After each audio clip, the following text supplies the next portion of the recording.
About your recent buyout in South India. Is it earnings accretive? How does it achieve your overall South India strategy? Sure. So first, let me start by giving a backdrop of why we looked at this asset and why it's such an important acquisition in PVR's scheme of things.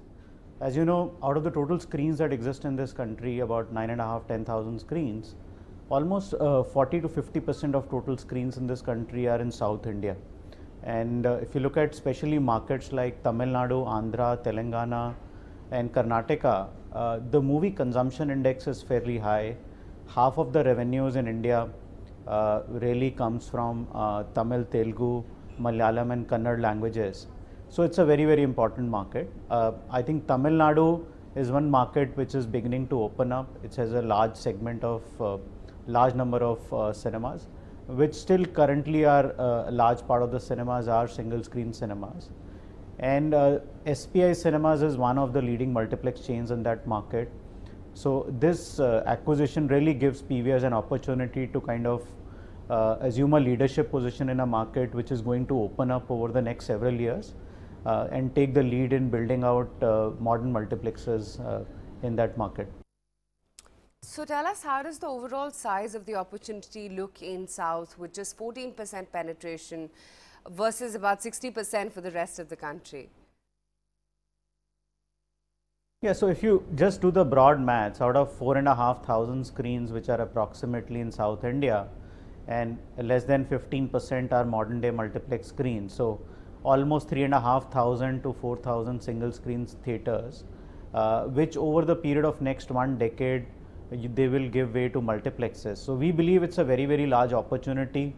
What I think the north and west part of the country have seen in the last 1 decade is exactly what's going to happen in South India. As the real estate sector opens up, more modern shopping malls and business centers open up, retail activities takes shape. Cinemas will clearly be one of the big opportunities in all of these markets, especially Tamil Nadu, Andhra and Telangana, which have been slower than Karnataka in terms of opening up. So we look at it as a very, very big opportunity. Okay. Would you consider further buyouts in order to achieve higher numbers, similar to one which you just concluded? Yes, as part of our growth strategy, we continue to focus on both organic and inorganic growth, but each opportunity is evaluated on its own merit and the strategic value it brings to the table.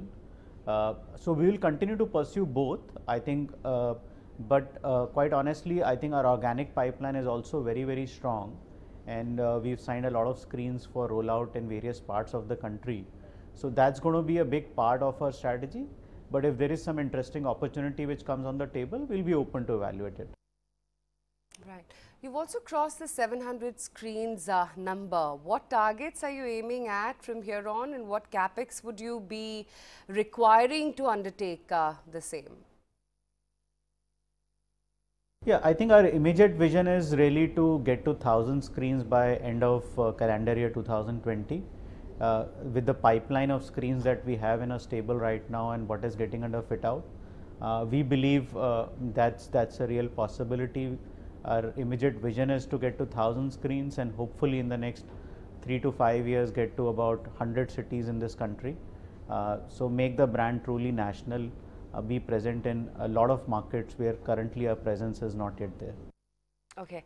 Tell us about the F&B strategy that you've been planning out, because we've seen your responses as well by cutting prices in several days to the opposition to high prices of F&B. Yeah, we are not so worried. I think we've taken customer feedback in stride and taking a lot of initiatives around the F&B piece. We are really focused on delivering the best F&B experience in our cinemas. So a lot of work is under progress in introducing new products, ensuring the price value equation is right for our consumers, and making the whole F&B experience really best in class, what people get to enjoy in cinemas. So a lot of work in progress on that front. Okay, tell us about what the movie lineup is like. You know, the festive season usually has, a lot of launches. running up all the way up to Jan, Feb, starting from now on, what is it that we can expect on the box office front? Yeah, so I think box office is looking quite good this year, and especially as we hit Q3. Q3 is going to be a fantastic quarter. We have 4 big releases really lined up during the quarter. We have a film from Amir Khan, which is Thugs of Hindustan. Then we have 2 with Rajnikant and Akshay Kumar. And then we have in December Zero by Shah Rukh Khan and Simba, which is Ranveer Singh. So 4 big tentpole films. Apart from that, there are films lined up for release every week. So content outlook is very good. I think the box office is really shaping up very well for this year. Lot of smaller films, mid-budget films have done really well at box office, which means consumers accepting films without big star cast is really the new thing which is beginning to happen, and really content and stories are really performing at the box office right now. In continuation with that, Nitin, how is it that you're observing people's changing habits on movie watching, Netflix, etc.? Is that really a threat to your business model? Yeah, see, our inherent belief is that cinema is out-of-home entertainment experience, and the experience that large screens at cinemas deliver with great surround sound and the whole ambience coupled with F&B and the whole look and feel of the theatre, that can't get replicated at home. Cinemas will continue to play a very, very integral role in, I think, the social fabric of the society. If you look at even most of the mature countries, box office has held steady. I think it's largely the cable television industry which has faced a threat. So we are not so worried about OTT. Our belief, in fact, is that I think OTT will propel the consumption of entertainment in India. Consumption of entertainment in India will go up as people consume more across multiple devices. And as people consume more entertainment, they are likely to come more often to theaters to consume. In fact, in a very interesting study in US, done by one of the big 4 consulting firms, they found a very good correlation between movie watching behavior of consumers. Who consume more OTT are likely to be more often visiting theaters than people who consume less entertainment.